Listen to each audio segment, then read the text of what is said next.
اس منظر کو سوچ سکتے ہیں کہ عمار بن یاسر کو باندھا ہوا ہے اور ان کی والدہ سمیہ کو سامنے دو ٹانگوں سے مختلف اونٹوں کے ساتھ باندھا گیا اور مخالف سمت میں بھگائے گئے اور جسم کے دو ٹکڑے کر دیے. میں تو کہتا ہوں کہ یہ تو انسان اپنی قبر تک سین نہیں بھلا سکتا جس کی آنکھوں کے سامنے یہ سین ہو جائے. والد کو قتل کر دیا گیا, ایک دن میں ماں باپ چھین لیے, اور اتنا سٹرونگ قبائلی سسٹم میں بانڈ ہوتا تھا, اور بچہ بھی اکلوتا. اسلام کے پہلے شہداء ہیں حضرت عمار کے والدین. صحیح بخاری اور صحیح مسلم دونوں میں یہ حدیث موجود ہے, متفق علیہ, اور بخاری میں ذرا ڈیٹیل کے ساتھ ہے.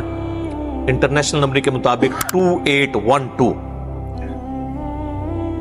مسجد نبوی کی تعمیر کے دوران یا غزوہ خندق میں خندق کھودتے ہوئے, ان دونوں میں سے کوئی ایک موقع تھا. ابو سعید خدری رضی اللہ تعالیٰ عنہ کہتے ہیں کہ صحابہ کرام پتھر لا رہے تھے تعمیر کے لیے, یہ پتھر اٹھا رہے تھے. باقی اصحاب ایک ایک پتھر اٹھاتے تھے, سیدنا عمار بن یاسر دو دو پتھر. اتنا ان کا ایمان کا جذبہ. ظاہر ہے کہ جس کے جینز کے اندر ایمان ہو, جس کے ماں باپ اسلام کے پہلے شہداء ہوں, سیدنا یاسر اور سیدہ سمیہ رضی اللہ عنہما وعلیہم السلام, اسلام کے پہلے شہید, جنہوں نے ابو جہل کی تکلیف اٹھائی, تو ان کا بیٹا پھر یہی ہوگا نا. تو نبی علیہ السلام نے اپنے مبارک ہاتھوں سے جو ہے ان کے سر اور داڑھی سے مٹی جھاڑتے ہوئے کہا, وائے عمار, اے سمیہ کے بیٹے, افسوس, یعنی تو کتنی اسلام کے لیے خدمت کر رہا ہے, افسوس تجھے ایک باغی جماعت قتل کرے گی. تو انہیں اللہ اور جنت کی طرف بلائے گا, اور وہ جماعت تجھے دوزخ کی طرف بلا رہی ہوگی. اب یہ بڑے سخت الفاظ ہیں صحیح بخاری میں 2812 کہ سیدنا علی کے سپورٹر سیدنا عمار بن یاسر اور ان کی جماعت کو نبی علیہ السلام نے کہا جنت کی طرف اور اللہ کی طرف بلانے والی جماعت, اور ان کے مخالفین کو یعنی اہل صفین کو, حضرت معاویہ رضی اللہ تعالیٰ عنہ کی جماعت کو دوزخ کی طرف بلانے والی جماعت. اور پھر ساتھ کہا باغی, پولیٹیکل ٹرم میں بغاوت. یہ نہیں ہے کہ وہ اسلام سے باغی ہو گئے تھے, یعنی پولیٹیکلی خلیفہ برحق کے خلاف انہوں نے بغاوت کی, جس کی اطاعت واجب تھی. وَأُولِي الْأَمْرِ مِنْكُمْ کے تحت سورہ نساء کی آیت نمبر 59, اطیعوا اللہ واطیعوا الرسول وَأُولِي الْأَمْرِ مِنْكُمْ. تو یہ حدیث ہے جی. اور یہ حدیث جب پریکٹیکلی سامنے آئی جنگ صفین میں سیدنا عمار بن یاسر شہید ہوئے. حضرت معاویہ کے ایک فوجی تھے ابو الغادیہ, جو اصحاب شجرہ میں سے ہیں, اور صحیح مسلم میں حدیث ہے کہ اصحاب شجرہ جو ہیں نا, جنہوں نے بیعت کی ہے اس درخت کے نیچے صلح حدیبیہ کے موقع پر, جو سورہ فتح میں بھی ذکر ہوا ہے اس کا, تو مسلم کے الفاظ ہیں اصحاب شجرہ کو دوزخ کی آگ نہیں چھوئی. اب یہ ابو الغادیہ یہ بھی اصحاب شجرہ میں سے تھے. مسند امام احمد بن حنبل میں ایک پورا چیپٹر ہے جس میں ان کی حدیثیں ہیں جو انہوں نے نبی علیہ السلام سے بیان کی ہیں, اور وہ حدیثیں وہی ہیں کہ عمار کو باغی جماعت قتل کرے گی, اور عمار کا قاتل اور مال لوٹنے والا جہنم میں ہے.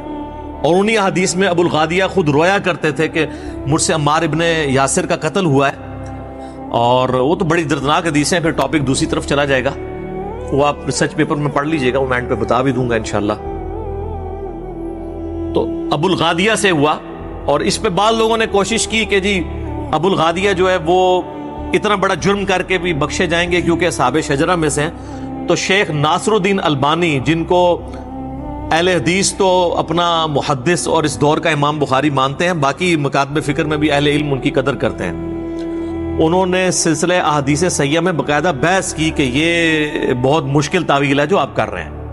اور انہوں نے کہا چونکہ نبی علیہ السلام نے اسپیسیفکلی فرما دیا ہے, تو جو عام دلیل ہوتی ہے وہ خاص دلیل عام دلیل کو ختم کر دیتی ہے, عام دلیل کبھی خاص دلیل کو ختم نہیں کرتی. اور یہ اہل حدیثوں کو بات پتہ ہے, جب ہم انہیں کہتے ہیں نا وَإِذَا قُرِئَ الْقُرْآنُ فَاسْتَمِعُوا لَهُ, تو وہ کہتے ہیں یہ تو جنرل ہے, ہم اس کو ختم کرتے ہیں لا صلاۃ لمن لم یقرأ بفاتحۃ الکتاب سے. وہ کہتے ہیں وہ خاص ہے کہ جو فاتحہ نہیں پڑھتا اس کی نماز نہیں ہوتی, لہٰذا یہ جو جنرل آیت ہے اس میں یہ ایک تخصیص آ جائے گی کہ فاتحہ آپ پڑھ سکتے ہیں امام کے پیچھے بھی. ایک علیحدہ سے ایک ٹاپک ہے.